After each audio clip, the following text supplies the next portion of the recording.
దేవుని పరిశుద్ధ నామానికి స్తోత్రం కలుగును గాక. ఈ కార్యక్రమం చూస్తున్న మీ అందరికీ క్రీస్తు పేరిట నా యొక్క శుభములు తెలియజేస్తూ ఉంటున్నాను. దేవుని యొక్క వాక్యాన్ని లేదా ఆయన ఆజ్ఞలను, ఆయన కట్టడలను ఏ విధంగా అనుసరించడం అనేది ఈరోజు మనం ధ్యానం చేసుకుందాం. బైబిల్లో చూసినట్లయితే అనుసరించుట లేకుంటే దేవుని యొక్క మాటని ఫాలో అవ్వడం, దేవుని వాక్య ప్రకారం నడుచుకోవడం అనే ఒక మాటను చూస్తున్నప్పుడు దాదాపు 119 మార్లు బైబిల్లో రాయబడి ఉంది అనుసరించడం. అంటే దేవుని యొక్క ఉద్దేశము మనము దేవుని యొక్క వాక్యాన్ని అనుసరించాలి, వినడమే కాదు కానీ వాక్యాన్ని అనుసరించి దాని ప్రకారం నడుచుకోవాలని దేవుడు ఉద్దేశపడతా ఉంటున్నాడు.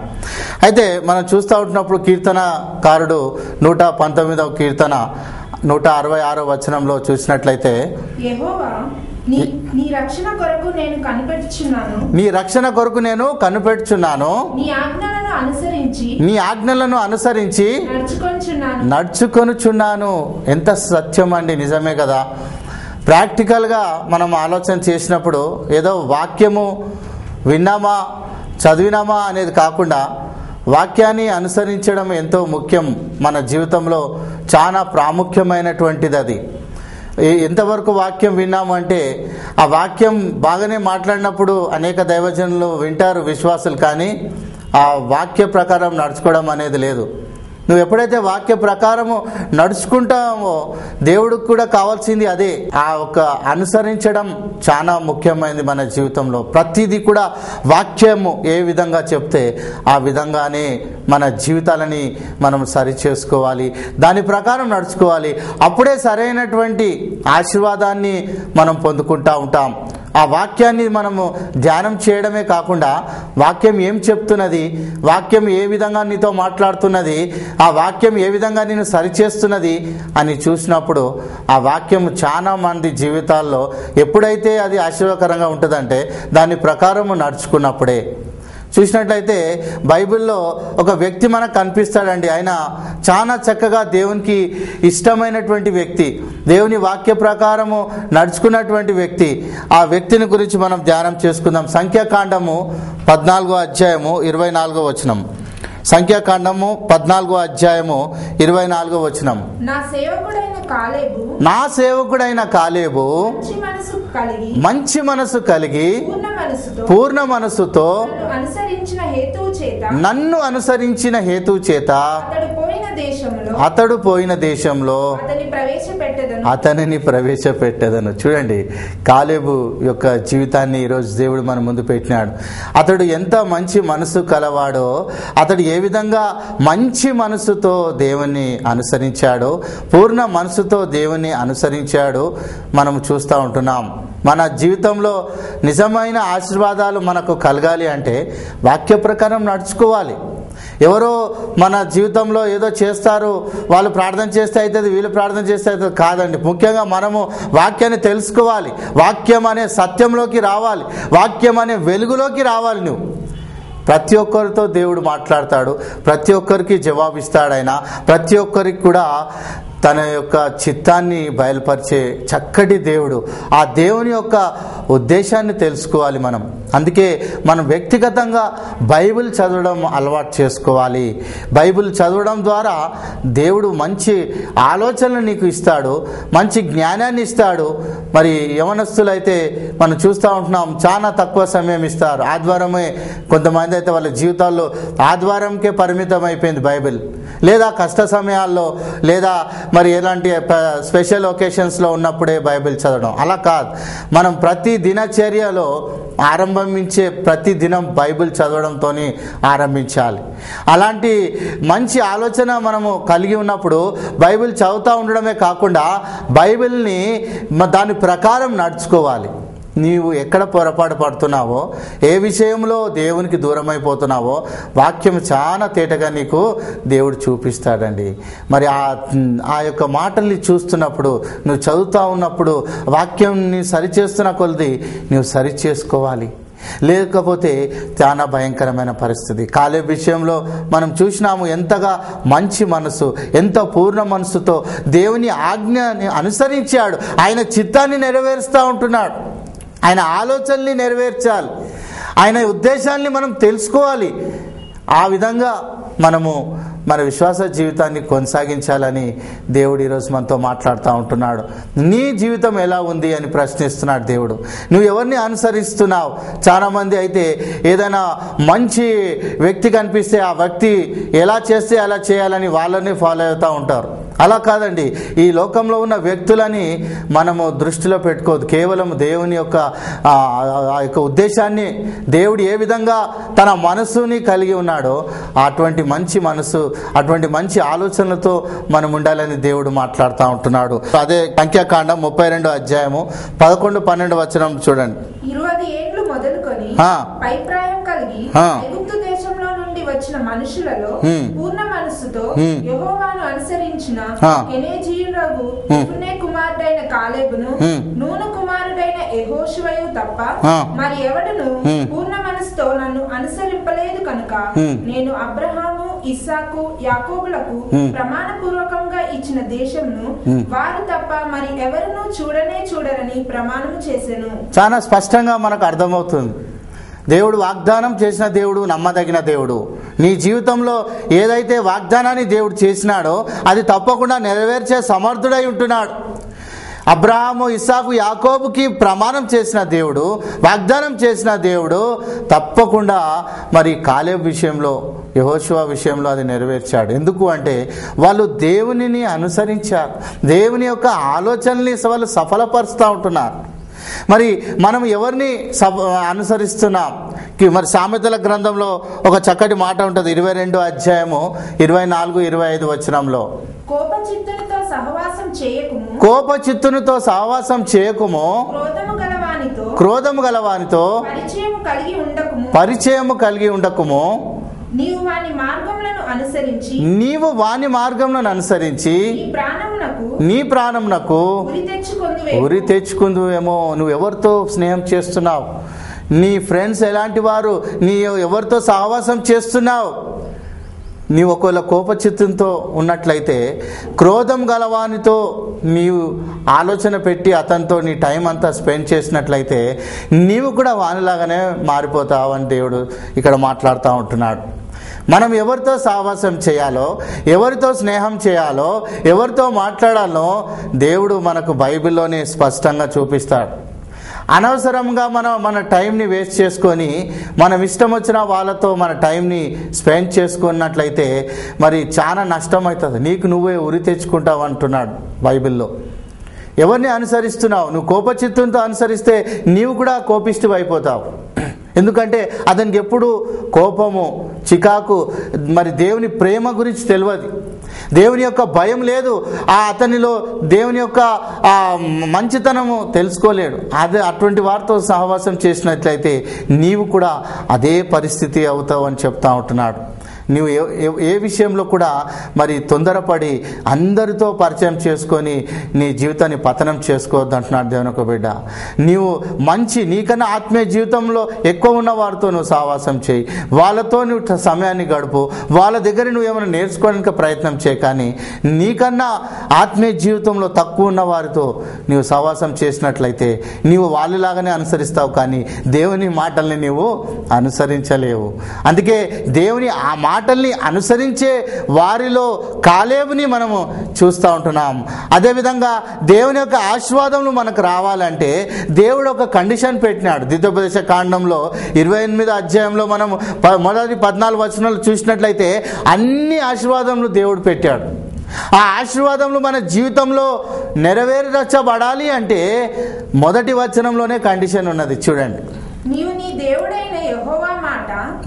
దేవుడైన యెహోవా మాట శ్రద్ధగా విని నేడు నిన్ను ఆజ్ఞాపించున్న ఆయన ఆజ్ఞలన్నిటినీ అనుసరించి నడుచుకొనిన ఎడల నీ దేవుడైన యెహోవా భూమి మీద ఉన్న సమస్త జనముల కంటే నిన్ను హెచ్చించును. కేవలము దేవుని యొక్క ఆజ్ఞ ప్రకారము నడుచుకోవాలి. ఈ ఆజ్ఞలని ఏ మాత్రం కూడా అనుసరించకుండా ఉండకూడదు అంటున్నాడు.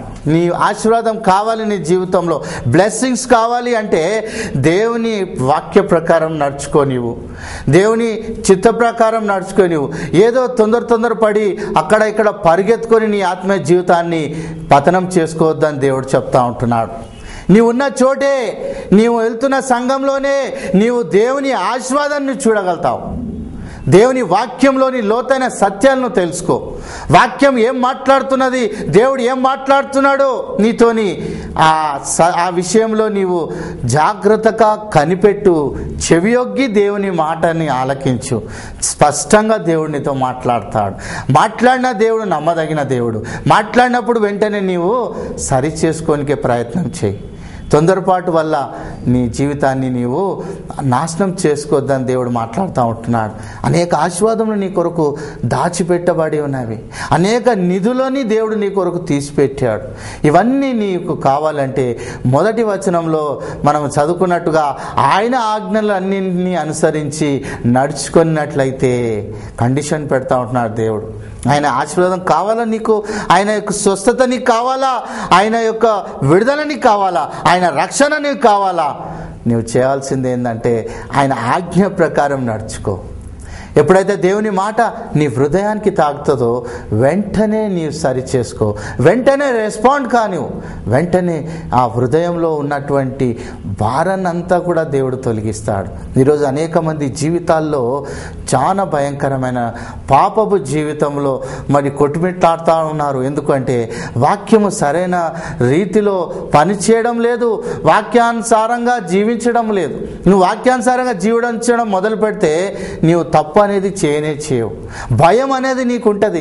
దేవుని భయం నీకు ఉన్నప్పుడు ఎవ్వరి మనుషుల ఎదుట నీవు భయపడవు, ధైర్యంగా నిల్చుంటావు. హల్లెలూయా. ఈరోజు దేవుడు నీతో మాట్లాడుతున్నాడు. దేవుని ఒక బిడ్డ, నువ్వు ఎవరితోనైనా భయపడుతున్నావేమో, ఒక వ్యక్తితో భయపడుతున్నావేమో, లేకుంటే దురాత్మ శక్తుల చేత నీవు పీడింపబడి భయంకరమైన జీవితంలో నీవు ఉన్నావేమో, లేకుంటే భయంకరమైనటువంటి దురలవాట్లకు వ్యసనాలకు లోనైనావేమో, తాగుడు బానిసకు వ్యసనమై నీ జీవితాన్ని నువ్వు పతనం చేసుకుంటున్నావేమో. కానీ దేవుడు నీకు అవకాశాన్ని ఇస్తూ ఉంటున్నాడు. చాలామంది నాకు ఫోన్ చేస్తూ ఉంటున్నప్పుడు వాళ్ళు తాగుడు బానిస నుంచి బయటికి రాలేకపోతున్నామంటున్నారు. ఎందుకు ఈ పరిస్థితి? మరి నీ హృదయంలోనే దేవుడు నీతో మాట్లాడినప్పుడు వెంటనే సరి చేసుకునే అవకాశం నీకు ఇచ్చినప్పుడు నువ్వు సరి చేసుకుంటున్నాడు. ఆ తాగుడు బానిసకు నువ్వు గురికాకు దేవుని ఒక బిడ్డ. అది భయంకరంగా నీ జీవితాన్ని నాశనం చేస్తుంది. అది నీ కుటుంబం అంతా పతనమైపోతుంది, అల్లాకల్లోలంగా అయిపోతుంది. నీ జీవితం భయంకరంగా మారిపోతుంది. నీ ఆత్మీయ జీవితం మళ్ళీ చనిపోయిన తర్వాత నరకాగ్నిలోకి వెళ్ళిపోతావేమో. అందుకే ఇప్పుడే సమయం ఉన్నప్పుడు సరి చేసుకో. నీకున్న ఆ భయంకరమైన బలహీనత నుంచి విడుదల పొందు. తాగుడు బానిసే కానీ ఏదైనా మత్తు అలవాట్లకు గురైనప్పటికీ నీవు దాని నుంచి విడుదల పొందు అంటున్నాడు దేవుడు. మరి ఇంకో దగ్గర కూడా మొదటి రాజుల గ్రంథము 3వ అధ్యాయం 6వ వచనం చదువుకుందాం. సొలొమోను ఈలాగు మనవి చేసెను, నీ దాసుడను నా తండ్రియునైన దావీదు నీ దృష్టికి అనుకూలంగా సత్యమును నీతిని అనుసరించి యథార్థమైన మనసు కలవాడై ప్రవర్తించెను కనుక నీవు అతని ఎడల పరిపూర్ణ కటాక్షము పరిచి ఈ దినమునున్నట్లుగా అతని సింహాసనం మీద అతని కుమారుని కూర్చుండబెట్టి అతని యందు మహాకృపను చూపి ఉన్నావు. చాలా ఇక్కడ దావీదు విషయంలో చూసినట్లయితే అతడు నిజంగా దేవుని యందు ఎంతో నమ్మకంగా జీవించాడు.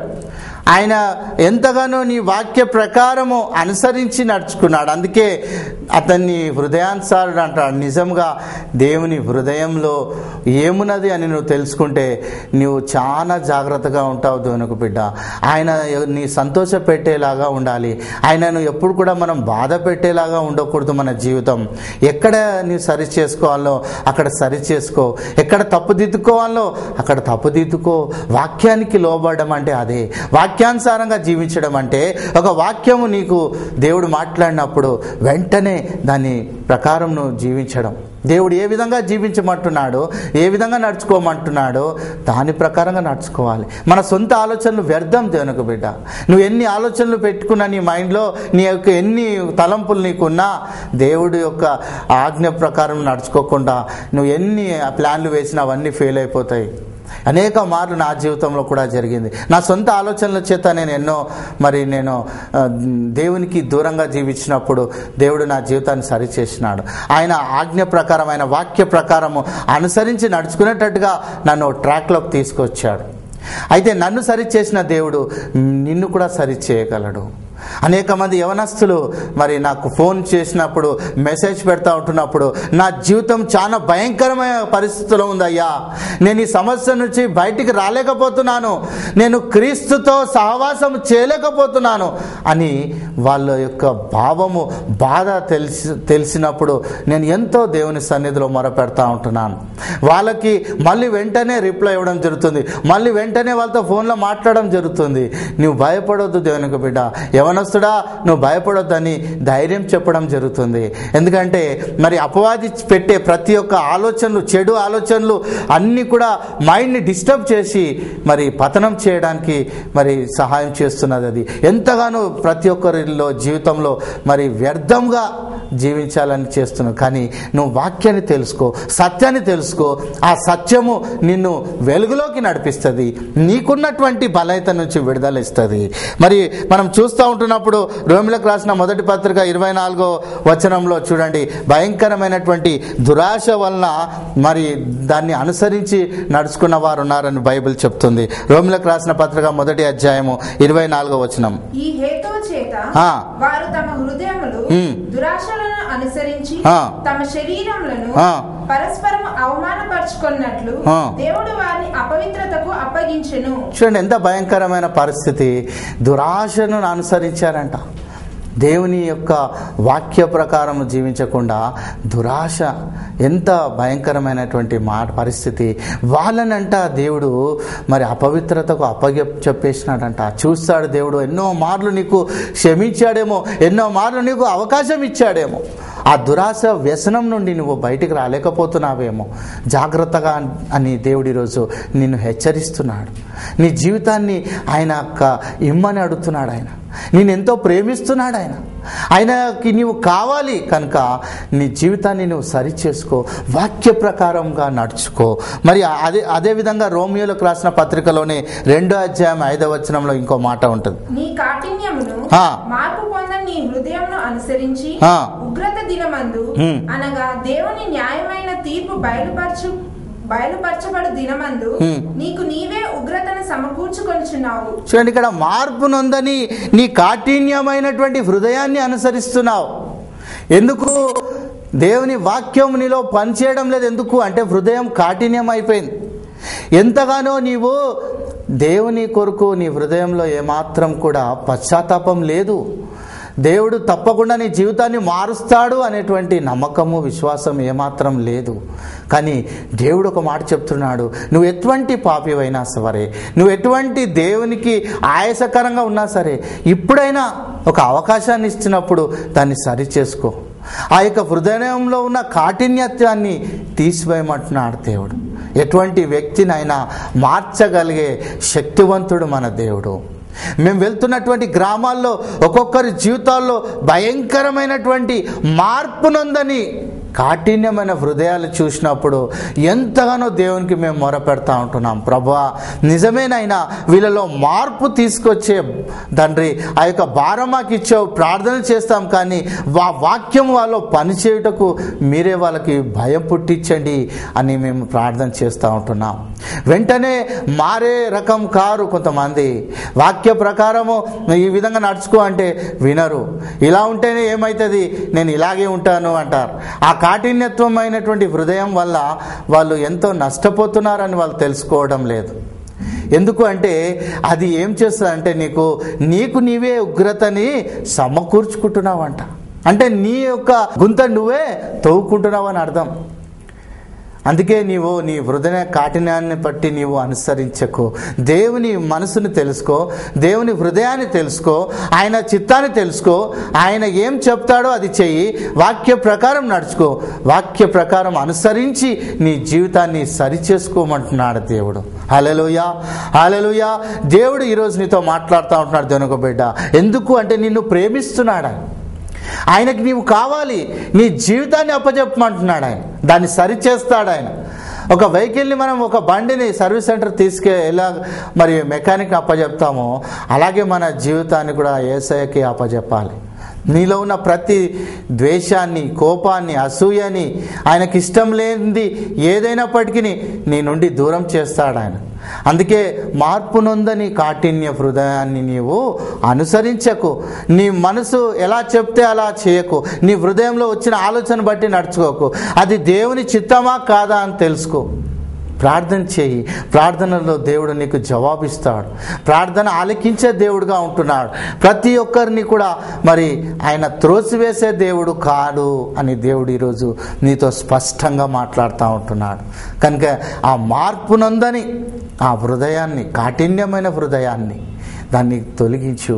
ఇలాగే ఒకసారి వాక్యము విన్న ఒక సహోదరుడు ఆయన నాకు కాల్ చేసి చెప్పాడు, నా జీవితంలో ఎంతో భయంకరమైనటువంటి కక్ష ఉండింది నాకు. మీ వాక్యం విన్న తర్వాత నాలో ఉన్న కోపం అంతా పోయింది అని చెప్పాడు. చాలా సంతోషం వేసింది. ఎందుకంటే ఆయన నాకన్నా చాలా పెద్ద వయసు అతనిది. అతనికి అన్యాయం చేసిన వారి మీద కక్ష కట్టుకున్నాడు. ఆయన ఎంతో భయంకరమైన పరిస్థితిలో ఉన్నాడు. కానీ ఆ వాక్యము మనస్సాక్షిని గద్దించింది ఆ రోజు. నిజమే, ఇలాంటి వారు ఎంతోమంది ఈ టీవీ ప్రోగ్రామ్ని చూస్తున్న వాళ్ళు ఈరోజు లేదా ఈ సమయంలో కాఠిన్యం, మార్పు నొందని కాఠిన్య హృదయంలో ఉంటున్నారు. నాకు చేసిన అన్యాయంకి నేను ఏమాత్రం కూడా క్షమించను అనేటువంటి మనస్తత్వంలో ఉన్నారేమో. దాని నుంచి విడుదల పొందమంటున్నాడు దేవుడు. దాని నుండి ఏది కూడా నీకు సమాధానం దొరకదు, కానీ లేనిపోని రోగాలను నువ్వు సమకూర్చుకుంటావు, దేవుని యొక్క ఉగ్రతను నువ్వు సమకూర్చుకుంటున్నావు అని దేవుడు ఈరోజు నీతో మాట్లాడుతున్నాడు. అన్నీ కూడా దేవునికి అప్పచెప్పాయి. నిన్ను తిట్టిన వాళ్ళని, నిన్ను మోసం చేసిన వాళ్ళని, నీ మీద అన్యాయంగా పలికిన వారికి నువ్వు దేవునికి అప్పచెప్పు అంటున్నాడు దేవుడు ఈరోజు. ఎంతోమంది అన్యాయంగా నా జీవితాన్ని ఈ విధంగా అయిపోతున్నది, నేను బ్రతకలేను అనేటువంటి పరిస్థితికి వస్తుంది ఎంతోమంది జీవితాల్లో. కానీ ఈరోజు నువ్వు వాక్యం వింటున్న నీతో దేవుడు మాట్లాడుతున్నాడు. సహోదరుడా, ఇదిగో సహోదరి, ఇదిగో తల్లి, ఇదిగో నా తండ్రి, ఈ వాక్యం వింటున్న నీవు భయంకరమైన కాఠిన హృదయంలోతో ఉంటున్నావేమో. ఆయనకి నీ హృదయాన్ని అప్పచెప్పు. ఆయనకు నీ సొంత రక్షణగా అంగీకరించి నీ హృదయంలో చేర్చుకో. యేసయ్యా, నా పాపములు క్షమించు నాయనా అని ఒక ప్రార్థన చేయి. నీవు నిజంగా ఎంతోమంది మరి దేవుడు నాకు తెలియని వాళ్ళని పరిచయం చేస్తున్నాడు. వాళ్ళు ఫోన్ చేసినప్పుడల్లా తప్పకుండా క్రీస్తు స్వార్థని వాళ్ళకు ప్రకటించడం జరుగుతుంది. ఎంతమంది అనారోగ్యంతో ఉన్న వాళ్ళు ఫోన్ చేసినా, ఎన్ని సమస్యలతో ఉన్నా వాళ్ళకి కేవలం ముందు క్రీస్తు స్వార్థ గురించి చెప్పడం జరుగుతుంది. యేసయ్య గురించి చెప్పకుండా నేను ఏం ప్రార్థన చేసినా కానీ తర్వాత వాళ్ళకు పనిచేయదు. అందుకే యేసయ్య గురించి చెప్పిన తర్వాత వాళ్ళలో విశ్వాసం కలిగినాక ప్రార్థన చేస్తే తప్పకుండా దేవుడు కార్యం చేస్తాడు. అదేదో నేను ప్రార్థన చేస్తేనే అవుతుంది అని వాళ్ళలో అటువంటి విశ్వాసాన్ని నేను కలిగించాను. మొదట క్రీస్తు ప్రేమని, క్రీస్తు ఏ విధంగా వాళ్ళ కొరకు చనిపోయాడు కొద్ది మాటలైనా ఫోన్లో వాళ్ళకు వివరించి ప్రార్థన చేసినప్పుడు వాళ్ళు ఆ విధంగా అయినా తెలుసుకుంటారు. ఎందుకంటే చాలామంది ఈరోజు ఎవరొక్క ఫోన్ చేస్తే మంచిగా అయిపోతుందిలే అన్నట్టుగా చేస్తున్నారు. అలాంటి విశ్వాసం ఉండకూడదు. నీవు ప్రార్థన చేస్తే దేవుడు నీ ప్రార్థన వింటాడు, నీ ప్రార్థనకు జవాబు ఇస్తాడని నువ్వు తెలుసుకో. నీకు విశ్వాసం దేవుని యందు ఉన్నది, మనుషుల మీద కాదు, దైవజనుల మీద కాదు. నీ సొంతగా దేవుని యందు పట్టుదల కలిగి నువ్వు ప్రార్థన చేయి, విశ్వాసంతో చేయి. ఏ తప్పిదము లేకుండా దేవుని వాక్య ప్రకారం అనుసరించి నువ్వు నడుచుకో. అప్పుడు దేవుడు నీతో మాట్లాడతాడు, నీకు కావలసిన ప్రతి అవసరత తీరుస్తాడు, నీకున్న రోగాన్ని తీసివేస్తాడు, నీకున్న శాపాన్ని కొట్టివేస్తాడు ఆయన. హల్లెలూయా. ఇంకో మాట మనం చూసుకుందాం. గలితీయులకు రాసిన పత్రిక 5వ అధ్యాయము 25వ వచనం. మనము ఆత్మ అనుసరించి జీవించు వారమైతిమా, ఆత్మను అనుసరించి క్రమముగా నడుచుకొందుము. మనము ఆత్మను అనుసరించి జీవించాలి. పరిశుద్ధాత్ముడు నీకు ఆయన ఏం మాట్లాడుతున్నాడో, ఏ విధంగా ఆయన నడిపిస్తున్నాడో ఆ విధంగా నీవు జీవించాలంటున్నాడు దేవుడు. ఆ విధంగా నడుచుకోమంటున్నాడు దేవుడు. దేవునికి లోబడు, ప్రార్థన చేయి. నువ్వు యేసయ్యా నా తప్పులను క్షమించు నాయనా, ఇదిగో నేను పాపిని, నన్ను క్షమించని నువ్వు ప్రార్థన చేసిన ఆ ప్రార్థన చాలా విలువైంది. నువ్వు ఎప్పుడైతే దేవునికి నీ సొంత రక్షణగా నువ్వు అంగీకరిస్తావో అప్పుడు ఆయన నీ హృదయంలోకి వస్తాడు. ఆయన అప్పుడు నీ ప్రతి ఒక్క సమస్యకి ఆయన పరిష్కారం చేయగల సమర్థుడు. పరిశుద్ధాత్మ జ్ఞానాన్ని నీకు ఇస్తాడు, ఆత్మానుసారంగా నడుచుకునేటట్టుగా నీకు చేస్తాడు. మరి ఇంకో మాట మనం చూసుకొని మనం ముగిద్దాం. 1 తెస్సలోనికి రాసిన పత్రిక 5వ అధ్యాయము 15వ వచనం. ఎవడును కీడునకు ప్రతి కీడు ఎవరికైనా చేయకుండా చూచుకొనుడి. మీరు ఒకని ఎడల ఒకడును మనుషులందరి ఎడలను ఎల్లప్పుడూ మేలైన దానిని అనుసరించి నడుచుకొనుడి. కీడుకు ప్రతి కీడు చేయొద్దు అంటున్నాడు దేవుడు, మేలైన దాన్ని అనుసరించమంటున్నాడు దేవుడు. నిజంగా నీకు హాని చేసిన వారికి నీవు కూడా ఆ విధంగా హాని చేస్తే మరి దేవుడు నీ జవాబు ఇయ్యడు. నీ ప్రార్థన అతని పక్షంలో ఉంటాడేమో. అందుకే నీవు మేలుని అనుసరించు, ఎదుటి వ్యక్తికి మంచి చేయడానికి ప్రయత్నం చేయి, అతని జీవితంలో నెమ్మది కలిగేటట్టుగా చేయి. ఈరోజు ఈ వాక్యం విన నీకు దేవుడు నీ జీవితాన్ని మార్చాలని ఇష్టపడుతున్నాడు. ఆయన వాక్య ప్రకారం నడుచుకో అని నిన్ను హెచ్చరిస్తూ ఉంటున్నాడు, నీ జీవితాన్ని సరిచేస్తూ ఉంటున్నాడు. ఆ వాక్యానుసారమైన జీవితం మనం కలిగి ఉండాలని మనం ప్రార్థన చేసుకుందాం. దేవుడి మాటలు దీవించి ఆస్వాదించునుగాక. ఆమేన్. ప్రార్థన చేసుకుందాం. పరిశుద్ధుడైన పరమ తండ్రి, నీ పరిశుద్ధ పాదములకు స్తోత్రములు నాయనా. ఇదిగో ప్రభా, ఈరోజు ఈ కార్యక్రమాన్ని వీక్షిస్తున్నటువంటి బిడ్డలందరినీ కూడా మీరే దీవించండి ప్రభా. వాళ్ళ జీవితంలో ఉన్న ప్రతి సమస్య నుంచి విడుదల అనుగ్రహించు నాయనా. ముఖ్యంగా నీ వాక్యానుసారంగా జీవించే భాగ్యం అనుగ్రహించు నాయనా. ఆత్మానుసారంగా జీవించే భాగ్యం అనుగ్రహించండి నాయనా. దురాశకు లోన్ కాకుండా, మార్పునందని కాఠిన్య హృదయాన్ని అనుసరించకుండా కేవలం ప్రభా నీ మాటల చేత తండ్రి భయము నొంది ప్రభా నీ వాక్యానుసారంగా జీవించే భాగ్యం అనుగ్రహించండి. ఈరోజు మొట్టమొదటగా నిన్ను అంగీకరించే బిడ్డలని అయ్యా, నిన్ను సొంత రక్షకుని అంగీకరించే వాళ్ళని అయ్యా ఈరోజు వాళ్ళతో నువ్వు మాట్లాడి వాళ్ళ జీవితాన్ని సరిచేయి నాయనా. వాళ్ళకి ప్రభా ఉన్న ప్రతి ఒక్క శోధన వేదన నుంచి విడుదలై, అలాగే ప్రతి అనారోగ్యంగా ఉన్న బిడ్డలని నీ గాయపడిన హస్తంతో ముట్టండి నాయనా. స్వస్థపరచండి ప్రభా. ప్రతి అంధకార శక్తుల నుంచి విడుదల దయచేయండి నాయనా. ప్రతి కుటుంబంలో సమాధానం దయచేయండి, నిరీక్షణ దయచేయండి. నీ యొక్క బలమైన హస్తము ప్రతి ఒక్కరికి దయచేసి ప్రభా. అదేవిధంగా తండ్రి ఈ వాక్యం వింటున్న వారు అనారోగ్యంతో మంచంలో ఉన్న వారి కొరకు ప్రార్థన చేస్తున్నాం. వాళ్ళని గాయపడిన హస్తంతో ముట్టి స్వస్థపరచండి నాయనా. వాళ్ళని లేవనెత్తండి ప్రభా. మీ అద్భుత కార్యాన్ని జరిగించి నీ నామానికి మహిమ తెచ్చుకోమని నజరేయుడైన యేసు నామమున అడిగి వేడుకొని ప్రార్థిస్తున్నాం తండ్రి. ఆమేన్. దేవుని నామమున మీ అందరికి వందనములు. ఈ కార్యక్రమాన్ని వీక్షిస్తున్నటువంటి ప్రతి ఒక్కరికి కూడా నా హృదయపూర్వకమైన వందనాలు తెలియజేస్తూ ఉంటున్నాను. మరి మీ ప్రార్థన అవసరతల కొరకు మాకు సంప్రదించండి. మా ఫోన్ నంబర్ 9553989990. మరి అదేవిధంగా మరి ఈ ప్రతి వారం మరి అనేక మంది మరి వాళ్ళ జీవితాల్లో జరుగుతున్నటువంటి కార్యాలు కానీ మరి మాతో పంచుకోండి. మరి ప్రార్థన అవసరత కొరకు కూడా మమ్మల్ని సంప్రదించండి. మా మెయిల్ ఐడి కూడా రాసుకోండి, jvsamson@gmail.com. మా వెబ్సైట్ www.gateofheaven.in. దేవుడు ప్రేరేపణిస్తే మీకు ఏమైనా కానుకలు పంపాలన్నప్పుడు తప్పకుండా మా యొక్క అకౌంట్కి మీరు పంపాలని మేము ప్రార్థన పూర్వకంగా మనం చేస్తున్నాం. అనేక మంది మాకు ఫోన్ చేస్తూ ఉంటున్నారు. మరి వాళ్ళ యొక్క ప్రార్థన అన్నీ కూడా మేము మరి ప్రేయర్ రిక్వెస్ట్లో పెట్టి అనుదినము మేము ప్రార్థన చేస్తున్నాం. మీ జీవితంలో దేవుడు ఇంకా గొప్ప కార్యాలు చేయాలని అనుదినం ఆ యొక్క దేవుని ప్రార్థన అయి ఉంటున్నది. Thank you.